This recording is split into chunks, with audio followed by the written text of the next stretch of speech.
안녕하십니까. KBC 시사 토크쇼 촌철살인입니다. 공천룰 변경, 선거제 개편 등을 놓고 민주당 내 갈등이 깊어지고 있습니다. 이런 가운데 이재명 대표의 직격을 날리고 있는 이낙연 전 대표의 행보에도 주목이 되고 있습니다. 국민의힘은 본격적인 공천 작업에 착수했습니다. 예상보다 강도 높은 당무감사 결과에 현역 의원들 바짝 긴장하고 있습니다. 여당의 이런 움직임과 맞물려 개각과 대통령실 인사 개편도 속도를 내고 있습니다. 한 주간의 이슈를 속속들이 파헤쳐 촌철살인 분석해보는 시간. 오늘은 국민의힘 곽관영 남양주을 당협위원장, 더불어민주당 설주환 법률위원회 부위원장과 함께하겠습니다. 어서 오십시오. 반갑습니다. 예, 우리 곽 위원장님은 오랜만에 오셨어요. 네, 그죠? 오랜만에 한 뵙습니다. 두어 달 된 것 같은데. 예, 그 정도 된 것 같습니다. 지금 총선 기획단으로 활동을 하고 계신다고요? 예, 총선기획단에서 열심히 일을 하고 또 지역 일도 열심히 하면서 열심히 준비하고 있습니다. 총선 기획단이면 지금 이제 그 칼자를 지셨네요. 뭐 저희가 칼자루를 줬다기보다는 네. 저희는 오히려 이제 대장장이처럼 네. 칼을 만들어서 공간 위에다 쥐어주는 역할이라고 생각하시면 되겠습니다. 예. 네, 그러니까 실제로 앞으로 있을 공천 작업에 필요한 기본적인 매뉴얼이라든지 룰이라든지 이런 것들을 사전적으로 좀 논의하는 기구이고요. 거기서 어쨌든 경기도의 또 당협위원장이라서 청년층이나 혹은 이제 수도권 민심이나 이런 것들을 반영한 룰들을 만드는 데 좀 도움을 주려고 노력하고 있습니다. 예, 그 이야기는 조금 있다가 국민의힘 공천 관련해서 이야기를 좀 나눠보고 저희가 주제 들어가기 전에 설 변호사님 네. 기사가 났더라고요. 네. 순천 출마, 네. 순천 갑, 두둥. 어떡합니까 이거? 좀 세대 교체가 좀 필요하다라는 어떤 좀 생각도 있었고요. 네. 또 지역에서의 어떤 그런 뭐 소구도 있었고 그래서 또 제가 순천에서 5년 정도 변호사 사무실을 또 운영을 하기도 했었어가지고 예. 그런 인연으로 어떻게 결정을 그렇게 하게 됐습니다. 순천 갑의 네. 상대당에는 지금 천하람 위원장. 그러니까요. 지금 오늘 원래는 마음이 나오셨던 상하셔서 안 나오신 거 아니에요? 제가 촌철살인 순천판까지 네. 계속 찍어갈 수 있도록. 알겠습니다. 촌철살인의 두 분이 순천에서 맞붙게 되는 상황이 거의 가시화되고 있는 그런 모습입니다. 뭐 아직 근데 네. 또 그 이준석 신당 대표의 신당 문제도 있고 네. 또 천하람 위원장의 신당 참여 여부도 아직도 네. 좀 불확정한 상태이기 때문에 네. 앞으로 조금 더 좀 상황을 좀 지켜봐야 되지 않을까라는 생각도 해봅니다. 예, 상황을 지켜보고 일단 경선도 또 준비를 하셔야 되고 그러니까 경선을 통과하는 게 더 문제라서. 사실 민주당 경선이 만만치 네. 않죠.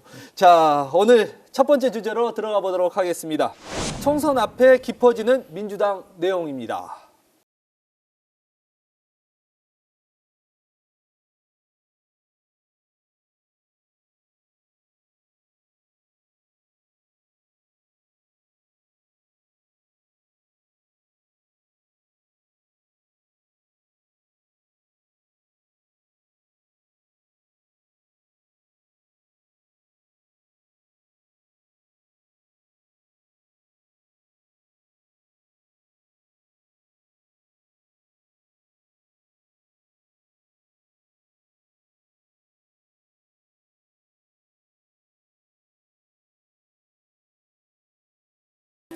자, 이 주제의 첫 번째 질문은 제가 이제 이낙연 전 대표에 대해서 좀 질문을 드리고 싶어요.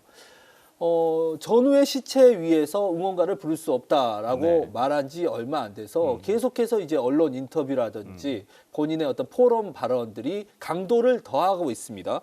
최근에는 현재 리더십과 강성 지지자들 민주당 내에 이를 부분을 비판하기도 하고 있고 곰곰이 들어보면 이재명 대표를 겨냥하고 있거든요. 아, 그럼요. 그러니까 이재명 대표에 대해서 비판적인 목소리를 내고 있고 어찌 보면 정치라는 것이 같은 당이건 아니면 상대 당이건 간에 각을 세우는 게 항상 정치의 기본이거든요. 예. 그렇다고 한다면 이낙연 대표가 이재명 대표에게 각을 세움으로써 어찌 보면 본인의 정치적인 영역을 조금 더 확실하게 해보겠다라는 예. 생각이 좀 들어요. 과거에 어찌 보면 이낙연 대표가 그 진짜 문재인 정부에서 총리로서 역임을 하시고 바로 당대표가 되셨을 때만 해도 거의 이낙연 대표가 다음 차기 대통령은 당연히 이낙연 대표겠구나 생각을 했던 시절이 있거든요. 예. 그렇다고 한다면 이낙연 대표로서는 당에 어찌 보면 본인의 지분이 충분히 있을 거라고 생각을 하시는 것 같고요. 거기에 따라서 지금 이재명 대표의 리더십이라든지 최근에 어떤 당내 어떤 그 열성 지지층에 대해서 좀 과격한 표현이라든지 이런 부분에 대해서 조금 지적을 하고 계신 것은 아닌가라는 생각이 좀 들고, 그렇다고 해서 지금 탈당에 대한 얘기, 신당에 대한 얘기가 나오고는 있는데 예. 저는 이낙연 대표는 신당을 하시지는 않을 것 같다라는 생각이 듭니다. 당내에서의 어떠한 세력을 구축하는 것이 목표이지 어떤 민주당을 나가서 신당을 차린다? 그거는 조금 본인한테도 큰 어떤 위험이 있다고 생각을 할 수도 있고, 예. 지금 시기에 어찌 보면 신당을 차려서 나간다는 것이 그렇게 쉬운 상황은 아닌 것으로 보여요. 예. 굉장히 춥습니다. 예. 날씨와 같게 선거 제도도 있고 춥기 때문에 지금 시점도 그렇고 그래서 지금 이른바 친명계 의원들은 이낙연 대표의 이런 행보에 대해서 본인 정치를 하기 위해서 왜 당내 분열을 가속화시키느냐 이런 비판도 있습니다. 한번 물러나서 봤을 때 어떻습니까? 이낙연 전 대표께서 물론 본인도 문제의식을 이렇게 가지고 계신 거라고 보고, 저는 또 다른 한편으로는 이낙연 대표에 대한 소위 말하는 이제 비명계 의원 내지는 이 비명계 구성원들의 어떤 요구나 압력도 있었을 것이라고 생각합니다. 예. 그러니까 이낙연 대표가 모두 다 본인의 의지대로 이렇게 하는 게 아니라 지금 이제 총선 시기가 막 빨라지면서 당내에서 여러 가지 이야기들이 나오잖아요. 예. 저희 국민의힘도 마찬가지인데 뭐 예를 들어서 누가 이번에 이 지역에서 공천을 받을 거다, 이번에는 이제 안 될 거다, 예. 이런 식의 예상들도 나오고 있는데, 특히나 지금 친명계와 비명계 간의 갈등이 격화되고 있는 이런 상황 속에서 어떤 수도권의 지역들 보면 이재명 대표와 가까운 그러니까 친명계로 분류되는 뭐 비례대표 의원이라든지 예. 그다음에 당직자라든지 이런 분들이 비명계가 있는 지역구에 가서 내가 여기 출마하겠다 경선 신청하고 뭐 이런 경우들이 많이 생기고 있거든요. 많죠. 예. 그러니까 불안감이 올라가는 거예요. 그러면 그런 분들 같은 경우는 어디 기댈 데가 있어야 되지 않겠습니까? 예. 그러면 결국 이재명 대표 정도 체급이 되면서 당내에서 어느 정도 지분도 있으면서 예.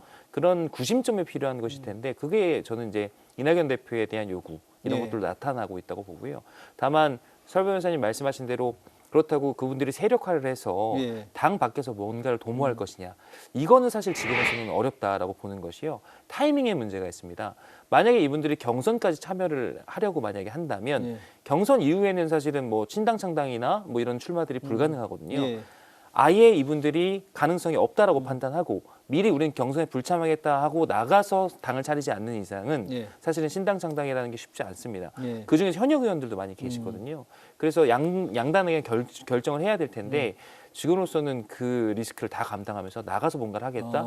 쉬운 상황이 아닌 거죠. 그러니까 그 과거에 2016년도에 예. 안철수 대표의 국민의당도 12월 말에 창당 선언을 하고 맞아요. 1월 예. 달에 생겼거든요. 근데 당시만 하더라도 김한길 당시 대표가 어느 정도 조직이라든지 이런 어떤 외곽적인 이게 예, 우리가 예, 보통 예. 형식적인 것들을 대부분 다 준비를 해놓은 상태에서 안철수 대표와 당시에 이제 민주당에서 어찌 보면 그 소위 물갈이 대상이 될 법한 분들 예. 당시 그래서 이제 옮기면서 그게 국민의당이 창당이 맞아요. 됐던 예. 것이거든요. 그렇기 때문에 창당의 어떤 마지노선이라고 할 것은 1월 달이에요. 1월 달 넘어가 버리면 최소한의 아무리 빠르도, 그러니까 지금 이준석 대표 신당도 이준석 대표 얘기하듯이 빨라야 3주거든요. 예. 정말 빠르게 진행한다 했을 때 3주 정도가 걸리는 거라서, 그렇다고 한다면 1월 달이 넘어가 버린다면 경선에 들어가서 그건 굉장히 어렵죠. 그러니까 2월 보통 지금 각 당에서 지금 이준석 대표 신당도 있고 예. 그다음에 민주당 같은 경우는 뭐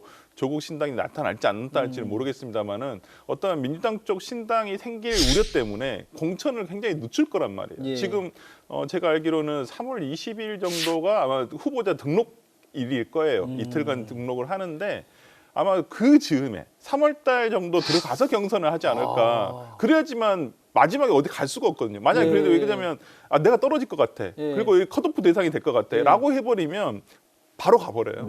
미리 가버리죠. 그러면 현역 의원이 가는 거예요. 그렇다고 한다면 그 신당이 가져가는 어떤 예를 들면 옮기면서 뉴스가 되잖아요. 예. 그러면 또 이 신당은 국고보조금도 생각하지 않을 수가 없기 예. 때문에 저는 그런 면에서라면 1월 중순을 넘어서는 신당의 출연은 굉장히 어려울 거다. 그 전에 어떤 신당들이 나온다고 한다면 그 전에 이제 나와야지만 물리적으로 가능한 시간일 것 같다라는 생각이 그러니까 듭니다. 못 가게 최대한 희망 고문이라고 해야 되나? 그렇죠. 그러니까 네.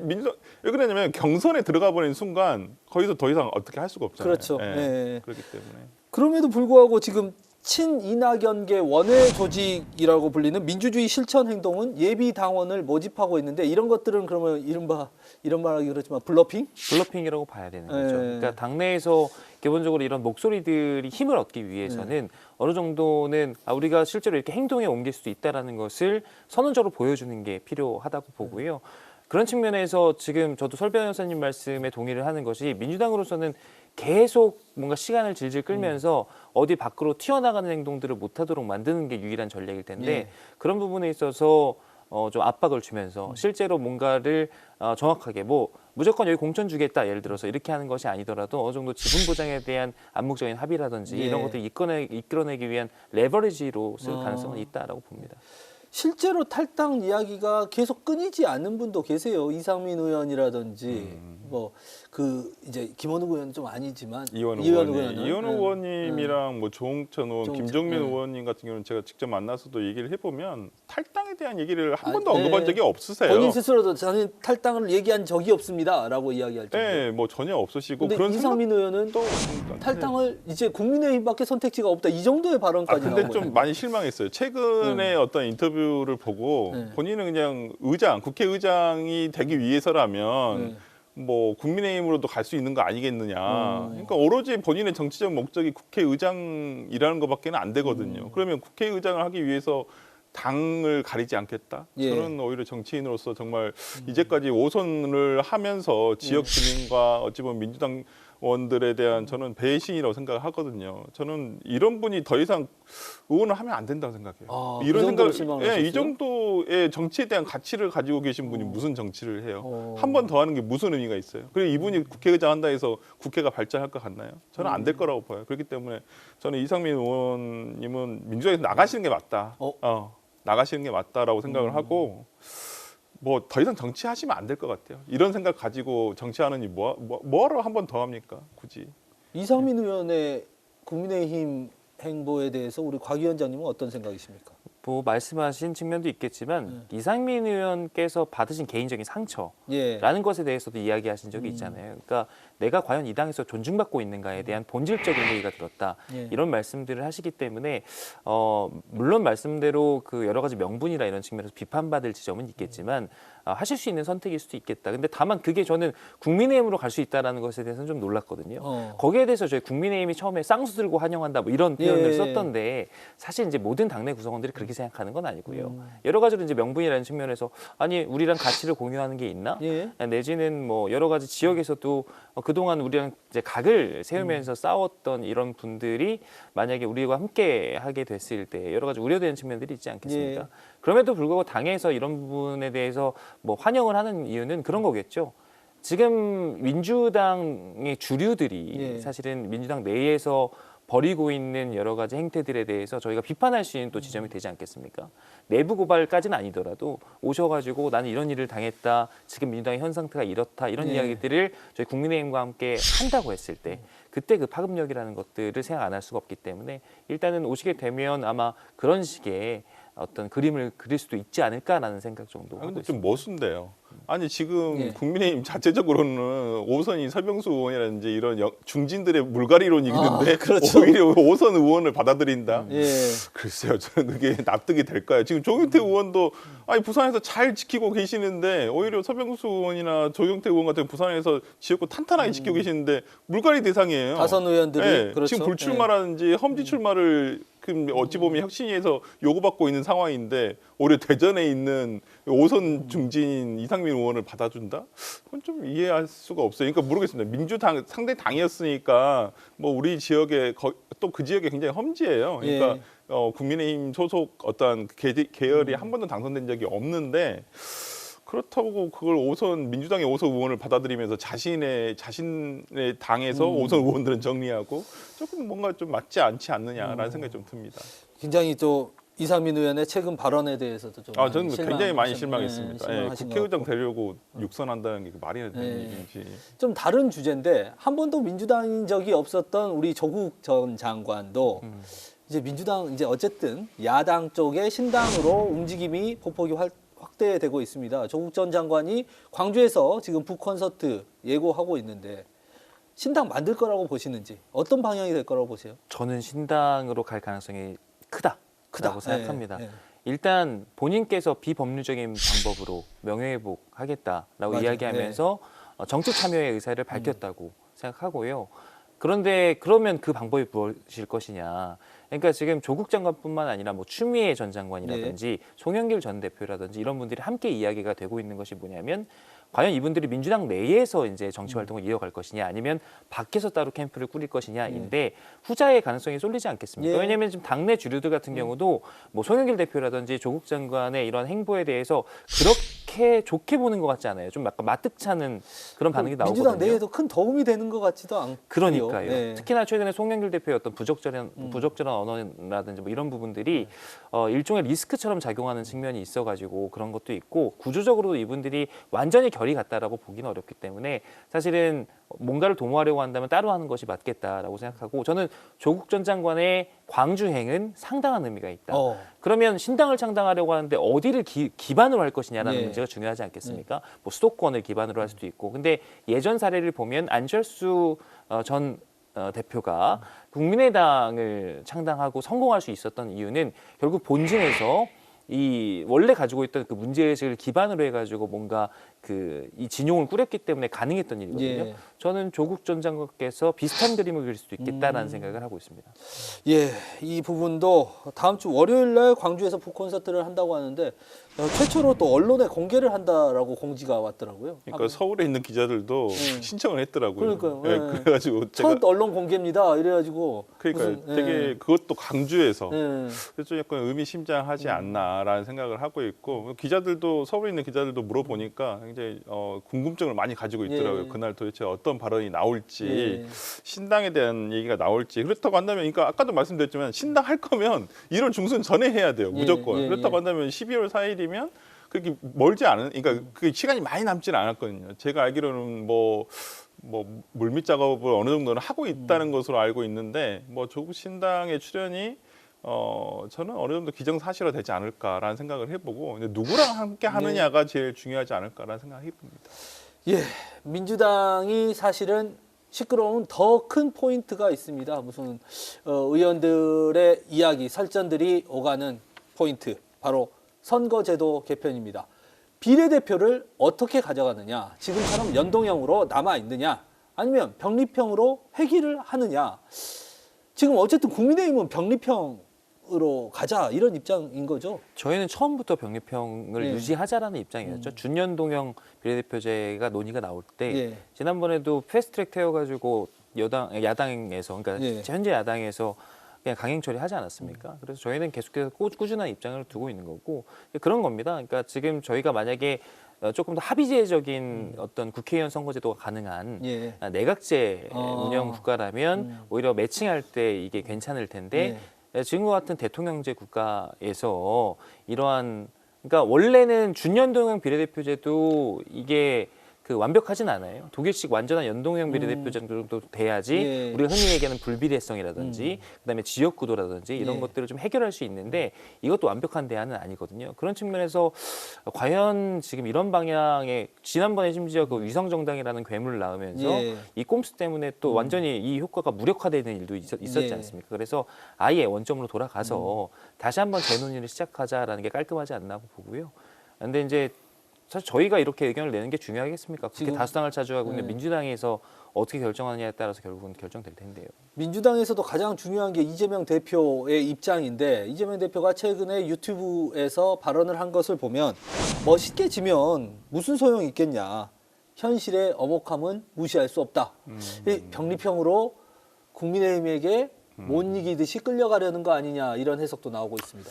꽤 오래전부터 이재명 대표 측의 어떤 주장들을 이렇게 좀 대변하는 유튜브라든지 이런 데서는 이 문제를 상당히 오래전부터 제기를 했었어요. 예. 병립형으로 가야 된다. 왜 그러냐면 연동형으로 갔을 때 왜냐면 위성정당을 안 만들겠다 그랬거든요. 예. 이재명 대표가 지난 대선 때 공약도 마찬가지고 그랬죠. 그렇기 때문에 위성정당을 만들어버리면 오히려 또 본인 말을 또 뒤집는 게 돼요. 본인이 스스로 예. 어찌 보면. 그런데 지금 뭐 이재명 대표가 계속 과거에 본인이 했던 말들을 뒤집는 경우들이 굉장히 많았잖아요. 예. 뭐 부채법 특검 포기도 부결 호소문을 올리면서 그것도 무력화돼 버렸고, 저는 그런 면에서라면 이재명 대표로서는 명분과 실리 중에 뭘 택할 것이냐. 근데 선거제 개편에 있어서 정답은 없다. 정답은 없어요. 예. 그러니까 양 당이 주장하는 것이 뭐 서로 좀 모순은 있습니다. 그러니까 병리표 과거로 해결을 해버리면 지금의 양당제가 너무 심화되는 거예요. 그러니까 지금 어찌 보면 양당제가 심화돼 가지고 협치가 돼야 되는 부분에 있어서도 협치가 안 되는 부분이 있거든요. 대통령이 어느 당 소속이냐에 따라서 다 달라지는 거기 때문에 이런 부분 답은 없는데, 민주당으로서는 고민은 위성정 지금 현행대로 가도 돼요. 예. 근데 위성정당을 안 만들었을 경우에 예를 들어서 비례 의석수를 다 국민의힘에 넘겨주게 된다는 것이죠. 왜냐하면 위성정당을 만들 거니까 국민의힘은. 근데 저는 그것도 안 하면 좋겠지만 예. 이제 뭐 예를 들어서 저는 이제 그게 위성정당이 안 만들어진다면, 서로 안 만들고 합의를 하면 이제 형제정당, 자매정당이 생기는 것이죠. 사실 조국신당이라든지 그 당에서 분리해 나온 위성 정당은 아니지만 그런 혜택을 보게 되는 거잖아요. 그렇죠. 아무래도 뭐 지역구 의원은 예를 들어서 국민의힘이나 민주당을 찍더라도 예. 어떤 비례대표는 새로운 신당에 좀 줄 수도 있거든요. 적극적인 지지층이 굉장히 겹쳐요. 그리고 또 국민의힘도 마찬가지, 이준석 대표를 지지하는 지지층이 있어요. 그 안에 분명히. 만약에 이제 이준석 대표의 신당이 나오게 된다면 그래도 뭐 지역구는 그래도 안 될 것 같더라도 비례는 준다. 예. 이런 식으로 된다고 한다면 뭐 어느 정도 혜택을 입을 수가 있죠. 그런데 지금 민주당도 마찬가지고 국민의힘도 마찬가지고 신당이 그렇게 반가운 상황은 아니거든요. 실제적으로. 그렇다고 위성정당을 민주당 같은 경우는 만들 수도 없는 상황이에요. 그러다 보니까 당 내에서는 뭐 75분의 5명의 국회의원들이 뭐 위성정당 방지법을 발의를 했습니다마는 당의 굉장히 많은 주류적인 입장에서는 어찌 보면 이 불가피하다, 이 회기로 가는 것이, 병리표로 가는 것이 좀 그런 기류가 좀 느껴지고 있는 것은 사실입니다. 근데 위성정당 만들지 말자는 것이 꼭 친명이냐 비명이냐로 나눠지진 않아요. 그러더라고요. 거기 보면 예. 뭐 위성정당 방지법 미영배 의원도 들어가 계시고, 예. 그다음에 뭐 이탄희 의원 당연히 있으시고, 그런데 계파가 나눠지는 건 아니고 의원 개개인의 어떤 본인의 어떤 의지라든지 신념이, 이 선거제에 대한 신념이 담겨 있는 것이라서. 좀 어려운 문제입니다. 문제라서 이 부분 어떻게 해결이 될지 쉽지 않은 선택일 것 같습니다. 예. 저는 이 이슈랑 관련해서 이재명 대표께서 조금 너무 위선적이지 않나 싶어요. 그러니까 이게 선거제도 개편 관련된 논의가 물론 지금 말씀하신 유불리라는 측면을 저희가 생각을 안 할 수는 없죠. 예. 그런데 저도 국민의힘에서 지금 어쨌든 저희는 병리평을 주장하고 있으니까, 근데 저는 조금 의견이 다르거든요. 예. 지금 대한민국 선거제도를 개혁해온 방향이 결국은 점점 아주 다수제, 아까 제가 말씀하신 양당제 이런 위주에서 조금 합의주의적인, 다당제적인 예. 그런 방향으로의 변화를 추구하는 방향이었습니다. 저희가 1994년도에 17대 총선 때 1인 2표제 도입하면서 민주노동당이 원내 진입하고 이런 일들이 있었어요. 그러니까 그런 방향으로의 변화인 것이거든요. 이재명 대표도 겉으로는 이런 부분에 대해서 동의해요. 예. 정의당에서 계속 얘기하지 않습니까? 함께 해달라, 함께 해달라 하고 있고 본인도 그렇게 얘기를 하고 있는데 뒤로는 하여간 실리를 생각 안 할 수가 없는 거죠. 양당, 지금 거대 양당 입장에서 이런 식의 변화라는 것이 반가울 리가 없어요. 본인들의 프로포션을 나눠줘야 되는 부분이기 때문에.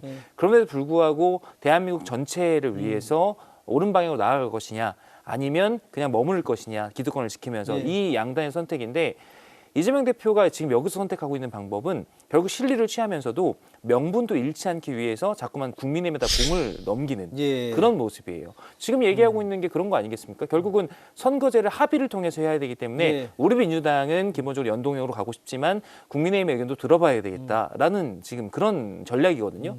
근데 바로 지난 4년 때 패스트트랙 태워가지고 강행 처리하지 않았습니까? 선거제 관련해서. 그래놓고 지금 와서는 국민의힘이 지금 요구하기 때문에 병리평으로 갈 수밖에 없다, 뭐 이런 식으로 얘기하는 것 자체가 너무 비겁하지 않습니까? 저는 차라리 그런 생각이라면 밝히고 우리는 이런 게 소신이다, 이렇게 지금은 할 수밖에 없다라고 하는 게 솔직하지, 이런 식으로 지금 주장하는 것은 저는 그렇게 바람직해 보이지는 않습니다. 바꿔야 된다고 한다면 과거로 해결을 해야 된다. 여기에 대해서 당내에 어떠한 저는 좀 설명을 할 필요가 있다. 그러니까 지금 당내에서도 상당히 많은 분들, 그다음에 뭐 얼마 전에 김부겸 총리도 이 부분에 대해서 반대한다. 이게 정치 개혁의 후퇴다라고 얘기를 하고 계시는데, 이재명 대표가 이 부분에 대해서는 조금 설명을 할 필요가 있다. 당내에 어떤 설득하는 작업이 있어야 되지. 그 본인의 생각이라든지 이분들이 다 모르는 건 아니거든요. 국회의원들도 다 알아요. 지금 예. 상황이 어떤 예. 상황인지, 그다음에 당내 일당을 지금 놓칠 수도 있다라는 어떠한 그런 불안감이 있기 때문에, 그리고 내년에 무조건 민주당으로서는 윤석열 정부를 견제하기 위해서라도 예. 과반수는 획득을 해야 되거든요. 그런 과정, 그런 목표가 있기 때문에 그런 목표에 대해서 충분히 좀 설명을 하고 설득하는 시간을 좀 가져야 되지 않을까라는 생각이 들어서, 그 시간까지 한다고 한다면 올해 안에 이게 과연 그 개정이 될지 예. 한번 좀 지켜봐야 될 것 같아요. 올해 안에 어떻게 보세요? 한 뭐 설 연휴, 구정 연휴 전에 원래는 12일 전까지 이걸 하기로 진작에 했었어요. 네, 진작에 예. 아니 원래는 1년 전에 그렇죠, 했었어야 돼요. 1년 4월 전이죠. 달에 네. 했었어야 되는데, 왜냐면 12월 12일이 이제 예비 후보 등록일이라서 그 전까지는 어떻게든 이 선거구제가 확정이 돼야지만 예. 그다음에 선거구가 이제 획정을 다시 하게 되거든요. 지금 늘릴 지역구도 있고 줄일 지역구도 있고, 그래서 그걸 예비 후보 등록하는데 국회가 한 번도 이렇게 제 시간에 맞춰본 적은 없어요. 선거구 획정이 뭐 예비후보 등록 이후까지 가서 그렇죠. 후보들이 막 어디로 맞아요. 출마해야 될지 막 모르는 이런 지금도 상황이 그렇게 벌어지니까요. 생겼어요. 그렇게 되게 지금 예. 뭐 근데 저는 네. 결국 결론은 나와 있다라고 생각합니다. 그래서 뭐 한 12월 정도 지나가지고 예. 지금의 이제 병립형 플러스 번역별 비례대표제 정도 도입하면서, 예. 왜냐하면 그 논의는 정개특위에 안이 이미 있어요. 그다음에 예. 선관위에서 제출한 권고안이 있기 때문에 사실은 결정만 하면 되는 문제이고 뭐 설계하고 뭐 이럴 필요는 없어가지고 금방 할 수 있거든요. 좀 당내 민주당이 좀 시끌시끌하죠. 이것과 관련해 가지고. 그래서 저는 이재명 대표가 만약에 어떤 생각을 가지던 간에 어떤 방향이든 간에 그거에 반대하는 의원들이 있다고 한다면 충분히 좀 설득하는 작업을 그냥 밀어붙이지 마시고 그냥 좀 설득하는 시간을 좀 가졌으면 또 좋겠다 생각합니다. 당내도 그렇지만 국민들에게도 또 이야기를 해줘야죠. 뭐 총선을 치르기 위해서 하는 거 아니겠습니까? 그렇죠. 이게 왜 그러냐면 이게 나중에 이재명 대표가 나중에 대선을 나가서 예. 또 차기 대선에 나가서 정치 개혁에 대한 의지를 던지더라도 아니 그만 안 지킬 거잖아. 이렇게 해버리면 상대방이 공격해버리면 이러이러한 사례가 있어서 안 지킬 맞아요. 거잖아 네. 해버리면 누가 이제를 믿겠어요. 이재명 대표에 대한 신뢰성이 훼손되기 때문에 저는 이재명 대표가 여기서는 충분히 얘기를 해줘야 돼요. 예. 예, 알겠습니다. 이제 국민의힘의 상황으로 넘어가 보겠습니다.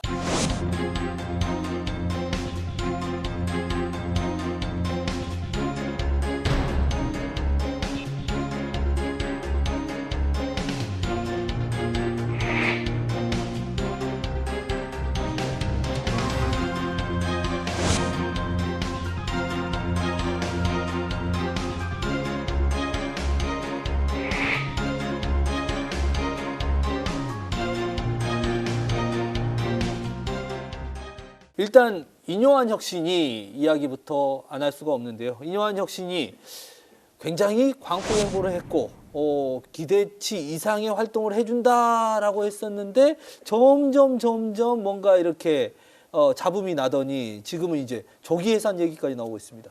불안불안 좀 했던 부분이 네. 이제는 조금 터진 거죠. 그러니까 사실은 이 돌아보면 이 혁신위원회라는 것 자체가 무슨 공천권을 쥔 것도 아니고 지도부처럼 무슨 의결권이 있는 것이 아니기 때문에 힘을 가지려면 사실은 특이한 요소가 필요합니다. 그것이 뭐냐면 이 혁신위원장이라는 이 상징을 가지고 이 사람의 말과 행동 이런 것들에 주목을 하면서 네. 화제를 일으키는, 그러니까 마이크를 쥐는 것 자체가 이제 가장 큰 권력인 측면이 네. 있거든요. 그런 측면에서 민주당의 김은경 혁신위 같은 경우도 이것이 용두사미로 좌초될 수밖에 없었던 것이 김은경 혁신위원장이 개인적으로 가지고 있던 리스크 때문이었습니다. 예. 그런 측면에서 인유한 혁신위원장이 처음에 오셨을 때 이분이 상당히 그러니까 여러 가지 기존의 정치문법과 좀 다른 모습도 보이고 예. 또 여러 가지로 상징성 있는 인물이다 보니까 좀 산뜻한 모습을 보이면서 이분이 주로 돌아갔단 말입니다. 맞습니다. 그래서 네. 좀 당으로서는 불편한 이야기들 1호, 2호, 3호, 4호안 이렇게 낼 때도 물론 뭐 지도부라든지 중진들이라든지 이런 분들의 비판은 계속 있었지만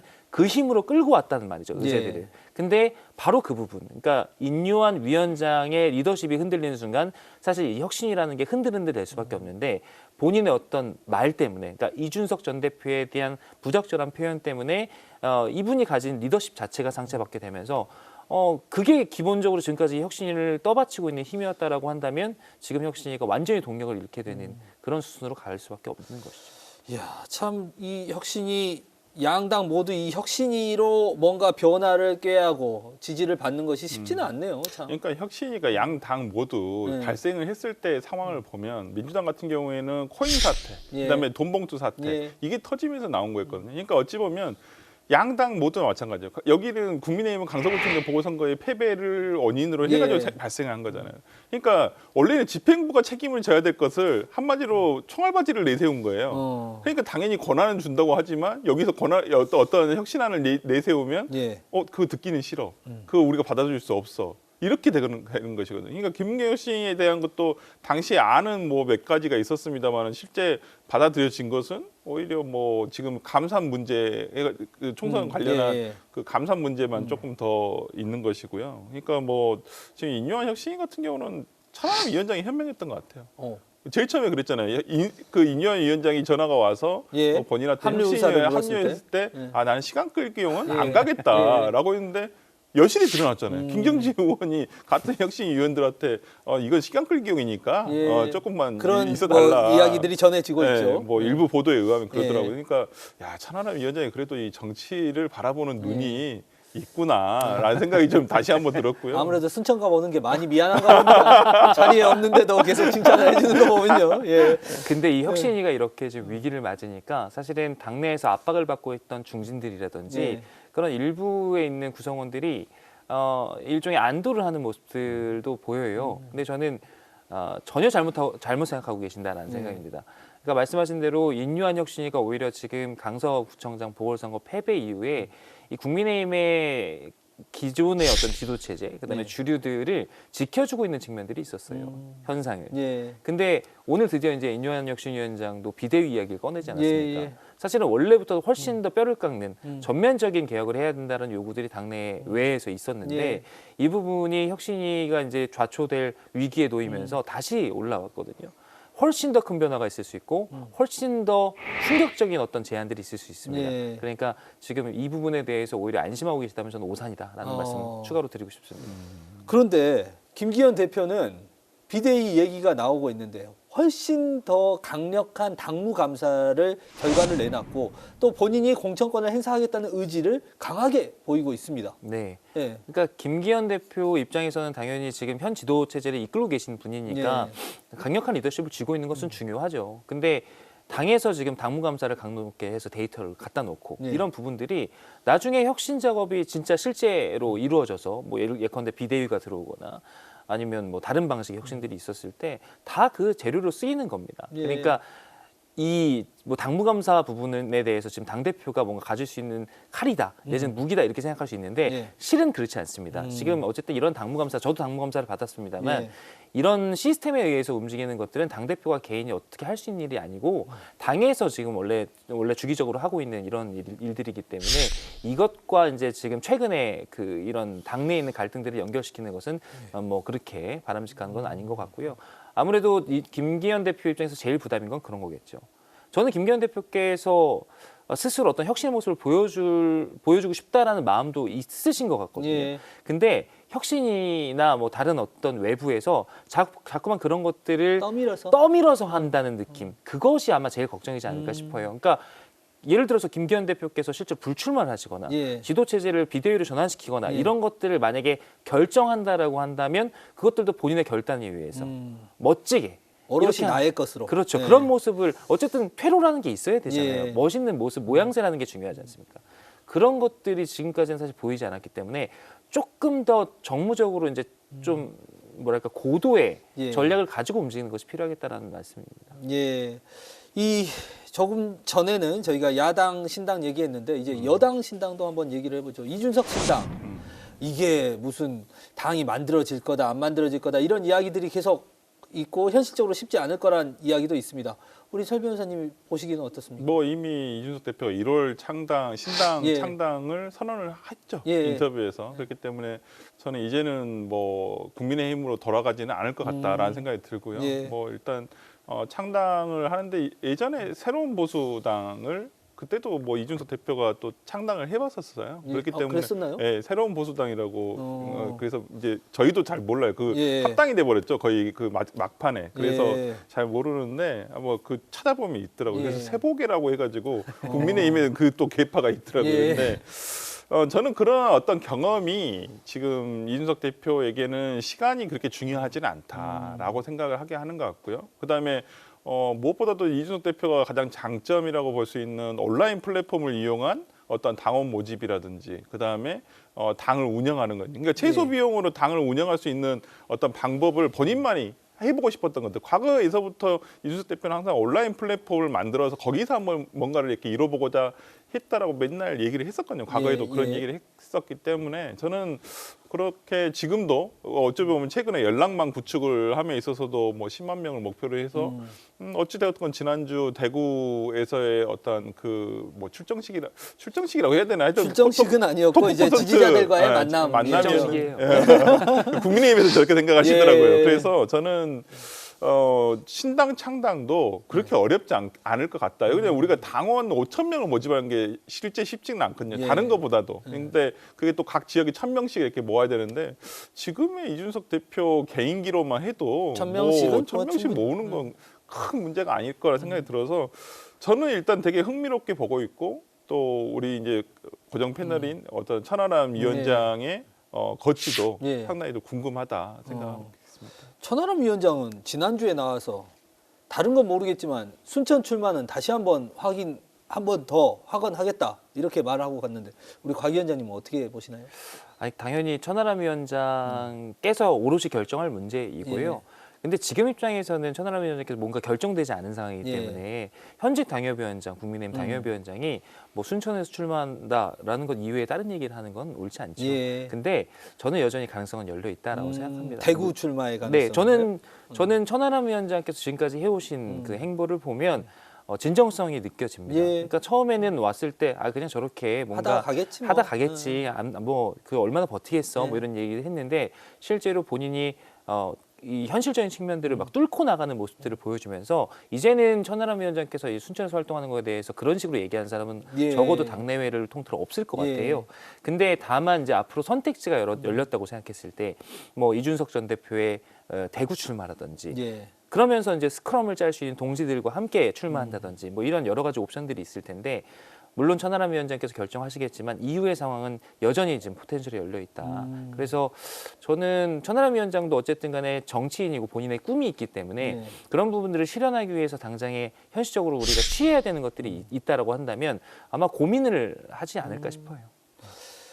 하태경 의원은 부산을 떠나서 험지 출마를 했는데 정로가 험지냐 아니냐 뭐 이런 이야기도 있습니다. 우리 서 변호사님 보시기에 어때요? 그러니까 본인은 네. 그렇게 얘기를 하세요. 한동훈 장관이나 원희룡 장관이 종로 나간다 할 때는 험지라고 했으면서 예. 왜 하태경 내가 나가는데 거기가 험지가 아니냐. 그렇게 말씀하시더라고요. 억울하다 예. 이렇게 얘기를 하시는데 저는 어쨌든 하태경 의원은 뭐 원희룡 장관은 뭐 과거에 뭐 다선 의원이시니까 그렇다 치더라도 저는 하태경 의원이 해운대를 버리고 물론 거기까지는 좋았어요. 예. 근데 최재형 의원이 있는 어떻게 보면 국민의힘 의원 초선 의원? 초선 의원이 네. 있는 곳에 가는 것이 과연 그게 명분이 설까? 음.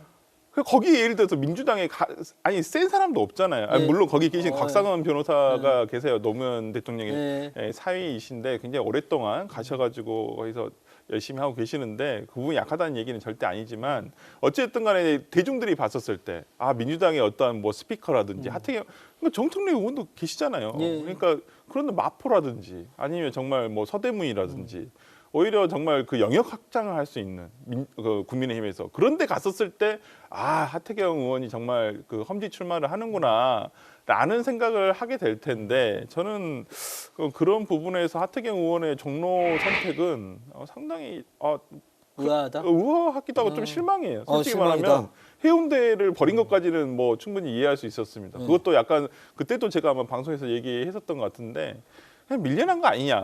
예. 이게 쫓겨난 예. 거지. 솔직히 뭐 본인이 자의로 했겠느냐라는 생각이 쫓겨날 줄 알고 미리 자리를 미리 선수 비워낸. 친 거죠. 예. 근데 저는 진정성이 많이 사그라들었다. 저는 종로 선택으로 좀 그런 아쉬움이 있습니다. 솔직히. 어떻게 보십니까? 그러니까 이게 당내에서 충분한 조율 없이 지르면 이렇게 되는 거예요. 아. 그러니까 하태경 의원께서 아마 고민이 많으셨을 예. 거예요.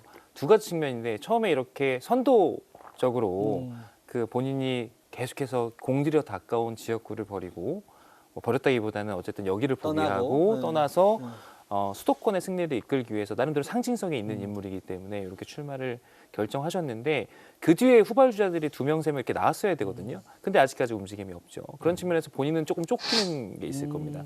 그리고 당내에서 하태경 의원께서 아마 주류의 위치일 거라고 생각하시는 분들은 많지 않을 것 같아요. 예. 그렇기 때문에 지금 이 카드가 어쨌든 수도권에 던져졌잖아요.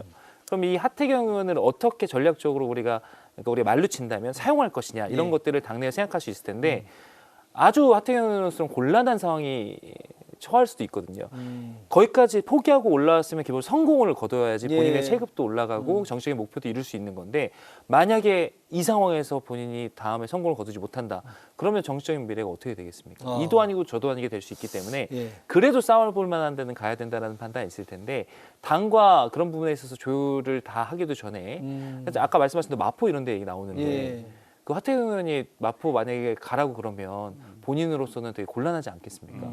그런 차원에서 먼저 내가 찍어서 여기는 확실히 종로 같은 데는 경합지잖아요. 예. 무조건 우리가 이긴다 진다 이렇게 얘기할 수가 없는 곳입니다. 거기다 현재 상황으로 봤을 때는 저희 지금 현역 의원이 계시기 때문에 나름대로 괜찮은 지역이라고 볼 수도 있어요. 그러니까 마포보다는 상대적으로 더.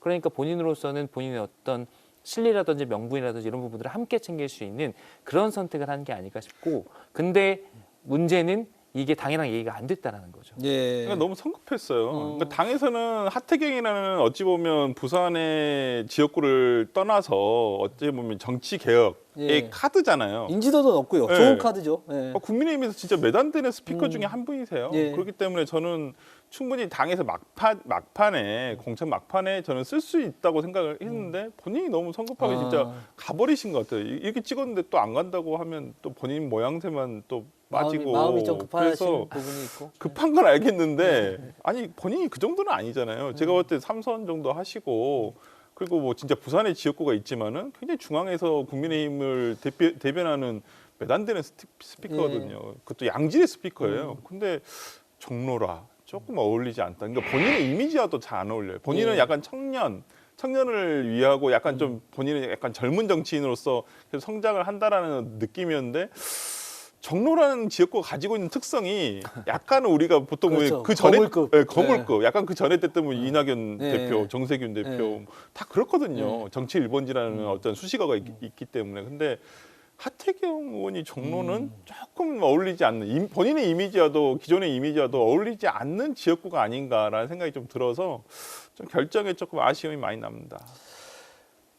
최근에 인요한 혁신위원장의 인터뷰를 보면 이제 원희룡 장관 또 한동훈 장관의 이야기가 비대위원장으로도 나오고 합니다. 국민의힘에서 어찌 됐던 이번 총선에서 이 장관들 스타 장관이라고 하는데 이런 활용법 어떻게 될 거라고 전망을 하십니까? 저는 선거 전체를 지휘하는 역할에 대해서는 조금 퀘스천 마크입니다. 부정적? 왜냐하면 이 선거는 양쪽이 다 있어야 돼요. 저희가 네. 지지층을 결집하는 것도 있어야 하고 한편으로는 여러 가지 정책이나 이런 것들을 통해서 외연을 확장하는 노력. 그래서 결국 이 중간지대에서 승부가 나는 건데 네. 이 두 가지가 모두 다 중요하다고 한다면 지금 이야기되고 있는 한동훈 장관이라든지 원희룡 장관이라든지 이런 분들은 저희 당 내부의 결속을 충분히 시킬 수 있는 스타 플레이어는 맞습니다. 네. 그렇기 때문에 그런 쪽의 역할을 할 수 있도록 저희가 배치를 하는 것이 맞다라고 생각하고요. 전체 선거판을 이끄는 건 사실 이 외연 확장까지도 생각을 해야 되기 때문에 적절하지 않다. 특히나 한동훈 장관 같은 경우는 원희룡 장관의 경우는 좀 또 모르겠지만 예. 한동훈 장관 같은 경우는 지금 국민적인 인지도가 너무 높고 그리고 저희 진영 내에서 아주 진짜 인기가 많은 예. 분인 건 맞지만 정치인으로서의 행보를 증명한 건 없잖아요. 아직까지는 네. 그렇죠. 예. 이준석 전 대표가 그런 얘기 하더라고요. 그러니까 정치 천재일 수도 있다. 그건 아무도 모른다라고 이야기를 하지만 하여간 그런 것들은 저희가 검증된 바가 아니기 때문에 이분께서도 기본적으로 적응할 수 있는 기간이 필요하다. 근데 바로 선거 전체를 지휘할 수 있는 그 지휘봉을 줘버리면 예. 사실은 본인의 역량을 다 드러내기도 전에 너무나 공격받고 소비될 예. 그럴 가능성이 있다라는 측면에서 봤을 때도 저는 한 명의 플레이어로서 전체 분위기를 리드하는 그런 역할이라면 모르겠지만 선거 전체를 지휘하는 역할로는 저는 적절하지 않다라는 예. 생각입니다. 원희룡 장관은 출마지가 이제 개양 정도로 좀 정리가 좀 되는 모습도 보여요. 본인 생각인 것 같아요. 아직 본인만. 당과의 또 조율 안 제가 된 봤을 때는 상태에서. 근데 그렇게 갈 수 있을까요? 원희룡 장관은 개항을 아니까 그러면 이재명 대표는 땡큐라니까요. 근데 제가 얼마 전에 또 방송하면서 국민의힘 출마 예정 그러니까 그 용산의 대통령실에서 근무했던 행정관 출신인 분하고 얘기를 하는데 그분이 방송에서 그러더라고요. 한동훈 장관 개항을 출마한다고. 그래서 그래서 원희룡 장관이 아니라요. 그러니까 한동훈 장관이 오히려 이재명 대표와 붙을 확률이 굉장히 높다. 이건 또 뭔가요? 네, 그래서 저희도 되게 저희 방송에서도 앵커도 갑자기 놀래가지고 좀 그랬었었는데 그런 얘기가 솔솔 어찌 보면 영산에서는 조금 나오는 그런 얘기도 나오는가 보다라는 생각이 좀 들어서 오히려 한동훈 장관이 보통은 지금 뭐 강남이라든지 그렇죠. 아니면 뭐 비례라든지 수도권에서 어찌 보면 국민의힘 강세 지역에 출마할 것이다라고 하는데 또 의외로 저는 또 이재명 대표의 지역구인 계양을에 출마할 수도 있겠다는 생각도 들더라고요. 수사로 못한 것을 정치적으로 잡아라. 오히려 그렇게 될 수도 있고 그래서 원희룡 장관은 솔직히 제가 봤을 때 자가 발전하고 계시는 것 같고 그 한동훈 장관 같은 경우에는 또 그런 모험수를 던져볼 수도 있죠. 최근에 어쩌보면 한동훈 장관이 굉장히 연성 이미지를 많이 쌓아가고 있거든요. 뭐 이정재 씨와 사진을 같이 찍는다든지 그다음에 법무장관으로서 순시를 하면서도 상당히 뭐 사진을 찍 시민들과 사진을 그렇죠. 기존에 맨날 국회에서 야당 의원들하고 싸우는 모습밖에 없어서 굉장히 비호감도가 높았거든요. 근데 요즘에는 그 비호감들을 줄이는 기획을 계속 하고 있는 거예요. 그렇다고 한다면 한동훈 장관이 만약에 총선에 나와서 그냥 초선 의원으로서가 아니라 어쨌든 정치적인 국민의힘에서 차기 대권 주자로 발돋움을 하려면 이재명 대표가 붙어서 이기면 그것보다 더 좋은 건 없거든요. 그렇죠. 그렇다고 한다면 저는 계양을 출마도 배제할 수는 없겠다라는 생각이 좀 들어요. 저는 좀 신기한 현상인데 만약에 변호사님 말씀하시는 것처럼 이 한동훈 장관이나 원희룡 장관이나 다 계양을 출마를 원하고 있다라고 한다면 요즘 저희 당으로 진짜 땡큐인 겁니다.